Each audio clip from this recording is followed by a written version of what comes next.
There's a moment right before it all explodes, when everything you feared becomes real, and somehow you're still not ready. I was halfway down the driveway, keys in hand, calling for the boys to grab their backpacks, when I saw Chase's truck pull up. He parked right in front of my house like he belonged there, like he owned the place. My twin sons, Caleb and Noah, paused on the steps, backpacks slung over their little shoulders, eyes darting from me to the truck. Then Nicole stepped out of the passenger side, my wife. She didn't even flinch, no surprise, no guilt. Just stepped out of that man's truck like she did it every day. Like she hadn't walked out of our bedroom that morning, pretending everything was normal.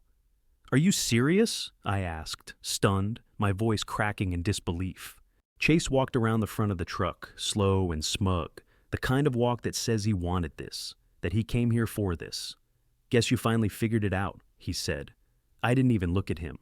My eyes were locked on Nicole. She stood there in a gray sweater and jeans, arms crossed, expression blank. Not ashamed, not angry, just nothing. "You're really doing this here, in front of the kids?" I asked her. She shrugged. They were going to find out eventually. That's when Chase got close, too close. I took a step back, instinct kicking in. My boys were still on the porch, frozen, watching everything. "You should probably go inside," I said to them, trying to keep calm. "Go upstairs, okay?" Neither moved. Chase laughed under his breath. "Don't worry, Evan. They'll be just fine." That did it. Something snapped in me. I took a step forward, my jaw clenched, fists tight. "Get off my property." "Oh, it's not yours anymore," he said with a grin. "Nicole said I could stop by. She's moving on. You should too." Then he shoved me. It wasn't hard, more like a nudge, but it was enough. My feet slipped on the edge of the driveway, and I fell backwards, landing hard. Caleb shouted. Noah started crying. I looked up, stunned, wind knocked out of me, and Nicole just stood there, watching, no reaction, no concern, nothing. I got up slow, my arms scraped and knees stinging, and I looked at my sons, terrified, silent. Then I charged. We grappled, fists flying, grunts and curses flying. I didn't care anymore. Years of suspicion, lies, nights staring at the ceiling, wondering where she was. It all came out in that one moment. I slammed Chase's arm against the hood of his truck. Once, twice, until I felt something crack. He screamed, finally pulling away, cradling his wrist. "Evan, stop!" Nicole yelled, running between us. "You're acting crazy." "Crazy!" I spat. "He just attacked me in front of my kids." She looked at Chase, then back at me, like she was deciding who to comfort. She chose him. "Maybe this is why I left," she said coldly. "You've always had anger issues." I was shaking, from adrenaline, from rage, from heartbreak. I turned to the boys. "Go pack a bag," I told them quietly. "We're leaving." They didn't ask questions. They just went. Nicole didn't stop me. She didn't even try. She stood there holding Chase's hand, like I was the one who ruined everything. 15 minutes later, I backed out of that driveway with my sons in the back seat. No one said a word. And just like that, my marriage was over. Back then, I didn't have proof, just a gut feeling that wouldn't go away. It started with the silence, the kind that slips in late at night when someone you love is laying next to you, and yet, somehow, they feel 100 miles away. Nicole stopped laughing at my jokes. She stopped complaining about her day. She stopped kissing me goodnight. At first, I told myself it was stress. Her job was demanding. The boys were getting older, more work. Maybe we were just tired. But then the late-night phone calls started. "I need to finish this project with the team," she said one night, pulling on a sweater and heading for the patio. I remember watching her from the kitchen window. She was pacing, whispering. I couldn't make out the words, but I knew the tone. It wasn't work. It was careful, intimate, like she was speaking to someone she didn't want me to know about. The next day I asked who she was talking to. "Christina from marketing," she said without hesitation, not even blinking. "We're planning a client dinner." It was a lie. I knew it then. But I didn't press, because the truth scared me more than the doubt. The boys didn't say anything at first. They were just kids, innocent and unaware of the weight shifting under our roof.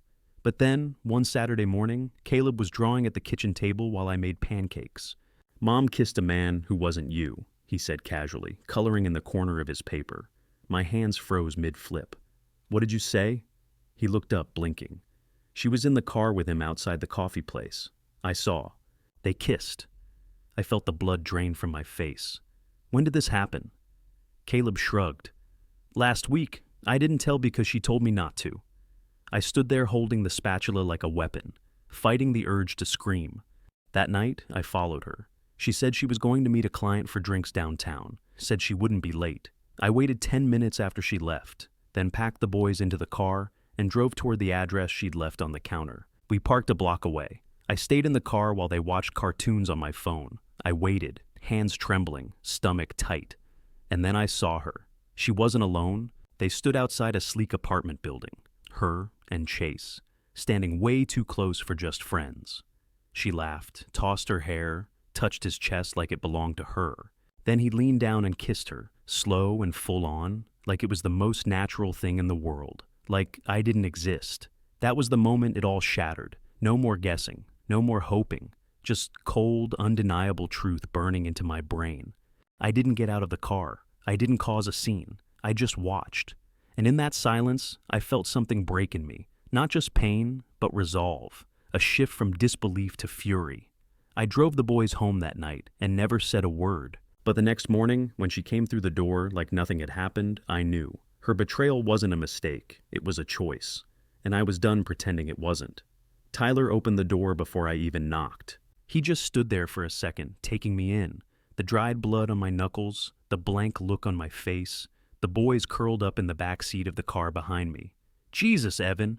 I couldn't stay, I said. My voice didn't sound like mine. Can we just come in? He nodded and stepped aside. The boys followed me in without a word, their little sneakers squeaking on the tile. Tyler didn't ask questions right away, just helped carry in our bags and showed the boys to the guest room. They didn't protest, they didn't cry, they just lay down on the bed, fully dressed, and stared at the ceiling. When we sat down in his kitchen, I finally exhaled. She let him hurt me, I said. In front of the kids. Tyler's jaw tensed. Chase? I nodded. Nicole just stood there, didn't flinch, didn't even blink. He poured us both a drink and slid one across the counter. I didn't touch it. I didn't even care about the punch, I said, staring down at my scraped hands. It was the look on her face, like she'd already made peace with it. Like watching me get thrown to the ground was the plan. She's gone, man, Tyler said quietly. The version of her you married? That person doesn't exist anymore. I didn't say anything. I didn't need to. The air between us was thick with everything I couldn't explain. Then my phone buzzed. It was Nicole. Nicole, text. You traumatized the kids tonight. You need help. I can't believe you'd make a scene like that. I stared at the screen, feeling the fury creep back in. Let it go, Tyler muttered. But I didn't. I called her. She picked up on the second ring. What the hell is wrong with you? I snapped. You let him put his hands on me. You stood there and did nothing. Oh, give me a break, she said, her voice cold. You completely lost it. You're lucky I didn't call the cops. I was speechless. You're a mess, Evan. This whole marriage has been a mess. I didn't cheat because I was bored. I did it because you've been emotionally checked out for years. Don't act like this is all on me. You kissed him in front of our kid, I said, barely holding it together. And you have the nerve to say this is my fault? She laughed, a short, bitter sound. Grow up. You're not a victim. You're just a man who got outplayed. I ended the call. Across the kitchen, Tyler met my eyes. You okay? No, I said. But I'm done sitting still. That night, after the boys fell asleep, I opened my laptop and created a new folder on my desktop. I labeled it Custody, Evidence. It was time to stop surviving, time to start fighting. By the second week at Tyler's, the pain turned into something sharper. Focus.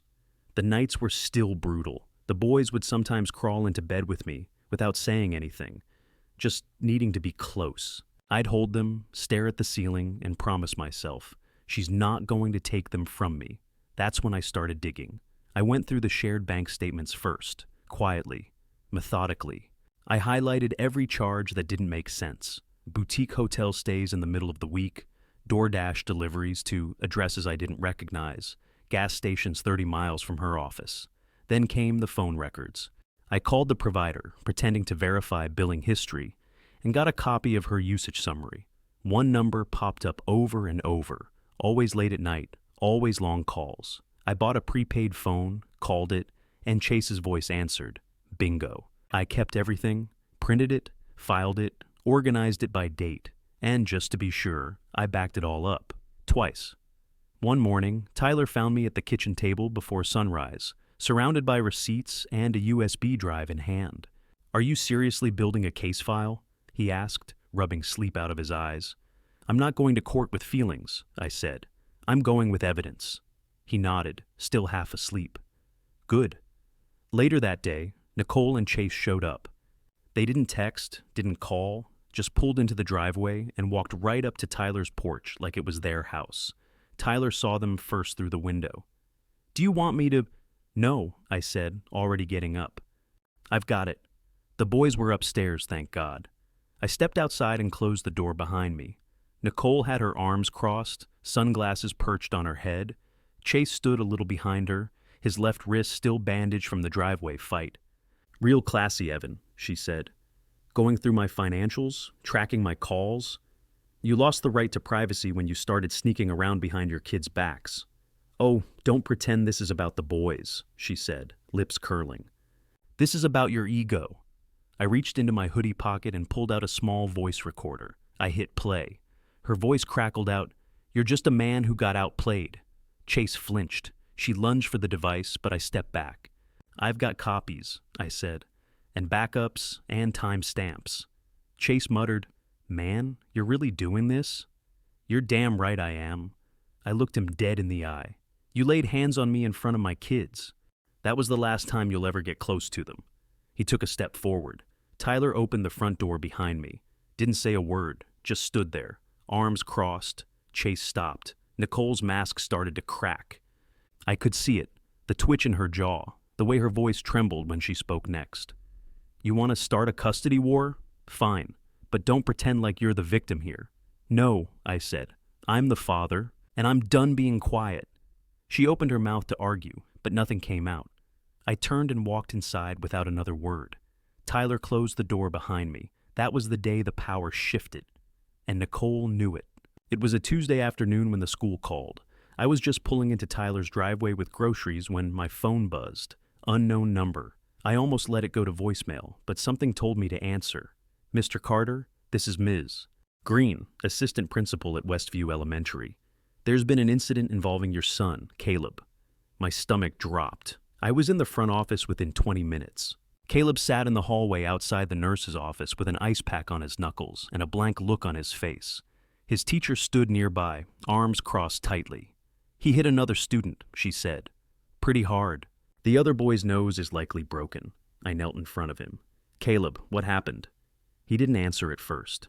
Then he muttered, "He said Mom left because you're a loser, and that she's with Chase now because he's a real man." The words hit like a gut punch. My hands balled into fists before I could stop them.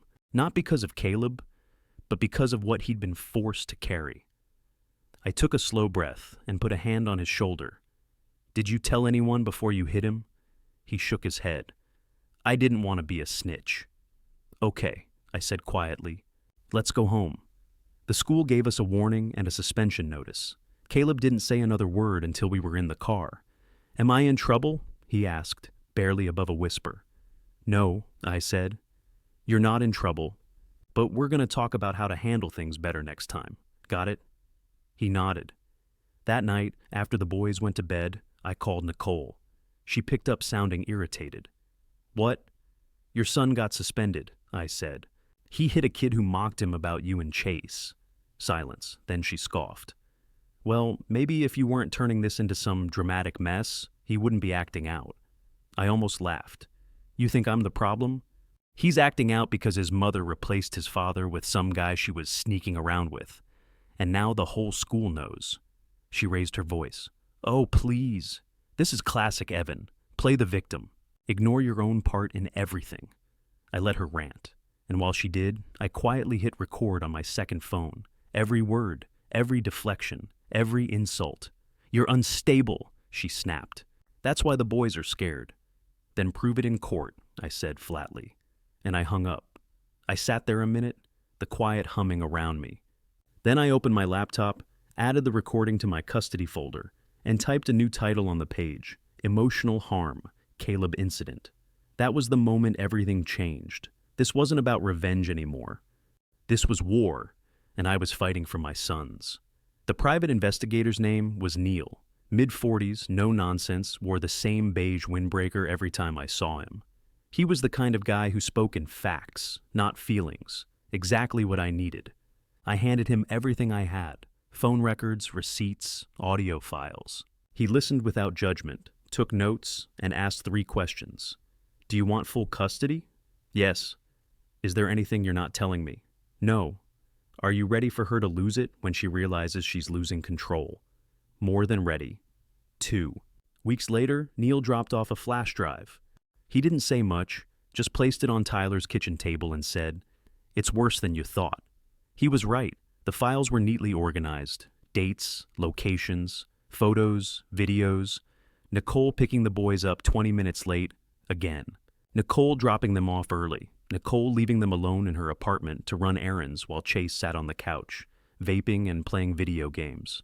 Chase driving with the boys in the car, speeding, flipping off another driver. All caught on camera. There was one video. Chase stumbling out of a bar at 2 a.m., getting into Nicole's car, with the car seat still in the back. That one sealed it. I stared at the screen, fists clenched, rage simmering under the surface. But I didn't spiral this time. I got up, poured a glass of water, and called my lawyer. We're filing for emergency custody. Do you have grounds? I have evidence.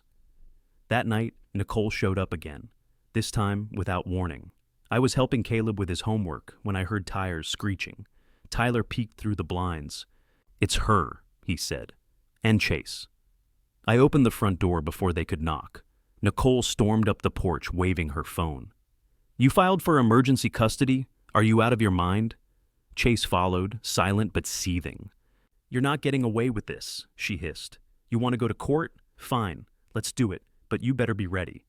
I didn't say a word, just pulled out my phone, opened the video app, and hit play. It was the bar footage. Nicole blinked. Her mouth opened, but nothing came out.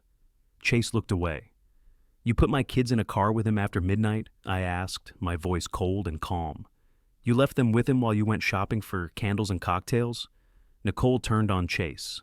"Why didn't you tell me he had this?" "I didn't know," Chase muttered. "Because you were too high to notice," I said. Nicole's face twisted. "You smug piece of—" "You vandalized my car last week," I said, cutting her off. "Chase, security camera caught you keying it. You do know that's a felony, right?" Chase took a step back. Tyler stepped forward. Nicole's voice cracked. "You think the judge will take them from me?" "I know he will," I said, and I shut the door in her face. This was no longer a fight. It was a finish line, and I was running straight toward it. The courtroom was colder than I expected. Everything about it felt like a movie set. The stiff chairs, the silence broken only by whispered legal terms. The judge who looked like she'd seen 100 families tear themselves apart right where I stood. Tyler sat behind me. The boys weren't there yet, not until later. Nicole walked in like it was a red carpet, her hair curled, dress perfectly pressed, fake smile locked and loaded. She looked calm, controlled. I knew that version of her, the one that could sell poison as perfume. Chase sat beside her, wearing a cheap suit that didn't fit, and a sling for the hand I'd broken. I didn't look at him. I didn't need to. My lawyer stood, voice steady. "Your Honor, we're seeking sole physical custody of Caleb and Noah Carter due to repeated and documented neglect, emotional harm, and exposure to unsafe environments under the care of their mother, Nicole Carter." Nicole's attorney objected. Immediately. "These accusations are exaggerated and fueled by personal animosity. Ms. Carter maintains that her household is safe and loving." The judge raised a hand. "We'll see what the evidence says." So we showed her. Neil's photos. The video of Chase leaving a bar drunk with my kid's car seat still in the vehicle. The footage of Nicole yelling at me on the phone, saying I was unstable, while the boys sat in the background listening. My lawyer laid it all out like clockwork. Clean, clinical, undeniable. Then came the teachers. Ms. Thomas, Caleb's homeroom teacher, described how he went from outgoing and energetic to withdrawn and anxious in the weeks after we left Nicole's house. "He told me he hated going to his mom's," she said softly. "He was afraid of Chase. He said he didn't feel safe sleeping there. Nicole started crying, dabbing at her eyes with a tissue like she was in a soap opera. But the judge wasn't moved, not when the truth was sitting in exhibit folders and memory cards in front of her. Then the bailiff opened the door and called Caleb in. He walked in slowly, dressed in his school uniform, back straight, face pale. The judge leaned over and asked him questions gently, like she'd done this before. "Caleb, do you feel safe when you're with your mom and Mr. Chase?" He hesitated, then shook his head.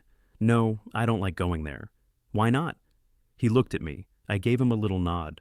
"They fight all the time, and Chase yells. One time he threw a remote and it hit me by accident. Mom said it was my fault for walking by." Nicole's face crumpled, but this time it wasn't enough. An hour later, the judge gave her ruling. Sole physical custody is awarded to the father, Evan Carter. Supervised visitation only for the mother until further notice. Nicole stood, mouth open like she wanted to scream. Chase just stared at the floor. I didn't gloat. I didn't smile. I just walked over to my son, knelt beside him, and pulled him into a hug. For the first time in months, I felt it. Peace. Real, quiet, earned peace. I moved us into a rental on the edge of town. Nothing fancy, but it had a backyard big enough for a trampoline and a kitchen that actually caught sunlight in the morning. After everything, I didn't want big. I wanted calm, real, hours. The first few weeks were quiet. Caleb and Noah didn't say much. They mostly stuck close, like they were afraid I'd vanish too. So I made it my mission to bring life back into the house. Every morning, I packed their lunches with little notes scribbled inside. Every night we had dinner together. Not just eating, but talking. I found myself asking questions I hadn't before. Not just about homework or chores, but how they were feeling, what they were dreaming about, what scared them. We painted their bedrooms together. Caleb picked blue. Noah picked green. I let them tape comic book pages on the closet doors and hang crooked drawings on the fridge. It wasn't picture perfect, but it was honest. And it was safe. Nicole didn't go quietly. I didn't expect her to. At first, she texted every few days, sometimes with fake warmth. "Hope the boys are settling in okay." Sometimes with guilt trips, "You've really turned them against me." And sometimes with threats disguised as concern. "They're confused. I might file for joint custody again." I didn't respond. Then came the incident during a supervised visit. Caleb came home with a bruise on his shoulder. Not huge, just a faint purple mark. But when I asked him what happened, his eyes dropped. "She grabbed me when I tried to leave the room," he mumbled. I filed a report that night. The supervisor backed up his story. After that, visitation was frozen pending review. Nicole was furious, of course. She left voicemails, threatening lawyers, accusing me of brainwashing them. But after a while, the noise stopped. And then something unexpected happened. The boys stopped asking about her. One day, Noah said, "I forgot what her voice sounds like." Caleb didn't say anything. He just nodded. That night, I stood in the hallway outside their rooms and let that sink in. All the years I had fought to hold our family together. All the battles I had prepared for. And now, silence. Not just from her, but in me. No more panic, no more rage. Just quiet. I stopped checking her social media. I stopped watching the door expecting chaos. I didn't even open her last email because I was too busy watching the boys laugh in the backyard. I was too busy learning how to make pancakes without burning them. I was too busy rediscovering who I was without her shadow over me. Revenge had lit the fire, but love, real, consistent, everyday love, kept it burning. I wasn't just surviving anymore. I was building something better for them and for me. It had been 4 months since the court ruling. 4 months of peace, of breathing without tension, clinging to my ribs, of evenings filled with cartoons and burnt grilled cheese sandwiches and boys laughing over board games. So, when I opened the door one Saturday afternoon and saw Chase standing there, I didn't feel fear or rage, just curiosity. He looked smaller than I remembered, less cocky, no sling, no sneer. Just jeans, a faded hoodie, and a nervous look in his eyes. "I won't stay long," he said. I need to say something." I stepped outside and pulled the door shut behind me. He nodded, taking a breath. "You were right, about everything." I didn't say a word. I just let him talk. "She told me you were crazy," he continued, "that you were abusive, controlling, that the kids hated you, and I believed it. I mean, I wanted to believe it, so I didn't have to feel like the bad guy. His voice cracked. But it was all a lie. She manipulated both of us. He stared at the porch steps. That day in the driveway, he added, I thought I was defending her. But now, I know she used me to humiliate you, to punish you, and I let her. Still, I said nothing. I'm not asking for forgiveness, he said finally. I just wanted you to know. I'm sorry for what I did, for what I let happen. I gave a short nod. Appreciate you saying it. He stood there like he was waiting for more, but there was nothing else. That chapter was closed. I turned back toward the door, then paused. Chase, I said over my shoulder, if you're smart, you'll stay away from her. He nodded once and walked off the porch. That night, after the boys went to bed, I found an envelope on the front porch. No name on it, just Evan written in Nicole's tight handwriting. I almost tossed it without opening it, but I didn't. Inside was a single page, no apology, no ownership, just a letter filled with vague excuses and emotional manipulation. I didn't know how to be happy. You changed too. I still think about the good times. I folded the letter in half and dropped it into the trash, quietly, without anger. Later that night, I sat on the couch with Caleb on one side, Noah on the other. We were watching a movie we'd seen a dozen times. They were eating popcorn straight from the bowl. I didn't tell them about Chase's visit. I didn't mention the letter, because none of it mattered anymore. This was our life now, quiet, safe, real, built not from bitterness, but from healing. Nicole and Chase were behind us, and for the first time, that no longer felt like a loss. It felt like freedom. I looked at my sons, both of them leaning into me without saying a word, and I realized something simple and profound. We were finally okay.